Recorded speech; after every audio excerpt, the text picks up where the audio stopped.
Welcome into Nebraska Nightly and outside the Toyota Center in downtown Houston, Texas, as the clock struck midnight on Nebraska basketball's historic season as they fall the Iowa Hawkeyes 77-71. And Chase, it seemed like the season was never going to end, and all of a sudden they ran a gas down the stretch, and just in the blink of an eye, it's all over. Well, there was a good stretch there, Trey, where Nebraska fans thought they were going to run away with this game. They had been making shots left and right, a 12-2 run to start the game, and it just felt like all Nebraska for about roughly 30 minutes of the game, Trey, and then eventually it got away from them.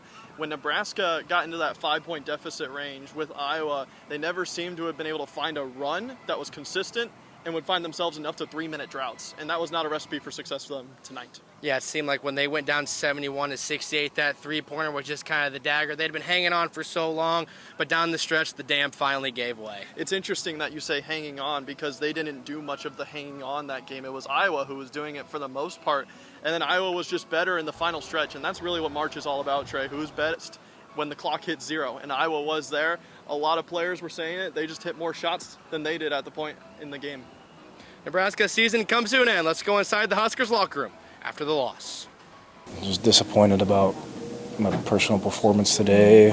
Team fought. It just at the end of the game didn't, and they made more plays than we did. But we did a lot of firsts. We made a lot of history with this team. So yeah, overall, hopefully the feeling of proudness will settle in at some point here next couple days. I mean, it sucks to go out like this, and I feel like now that we've been here, we got these wins. I just feel like I just want to come back and win more. It's pretty amazing when I came over here, all the support I was getting, and to be on this team that really turned it around is really special and something I'm never gonna forget.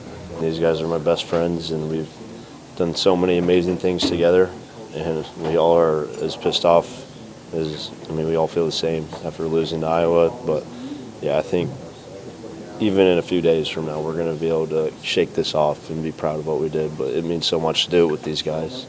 Welcome back outside the Toyota Center. Chase Ruch alongside Trey, Marler, and Chase. Obviously, this one hurts right now for this team and this program, but there's still a lot of things to look back on, and this was arguably the greatest season ever in Nebraska basketball. Yeah, and there's a lot of things the players elicited in the locker room that right now, obviously, it hurts. It's going to be a bitter feeling because you just lost to a rival, yet alone a rival in the NCAA tournament, yet alone in a round you've never been to before. There's a lot of layers to this that make this maybe hurt more than a usual NCAA tournament loss. But now that they are at this point, they are also self-aware that there's stuff to be proud of because Nebraska has reached new heights throughout the entire state. There were players on this team that will never be forgotten, specifically the senior leadership in Sam Hoiberg, Rink Mass, Jamarcus Lawrence.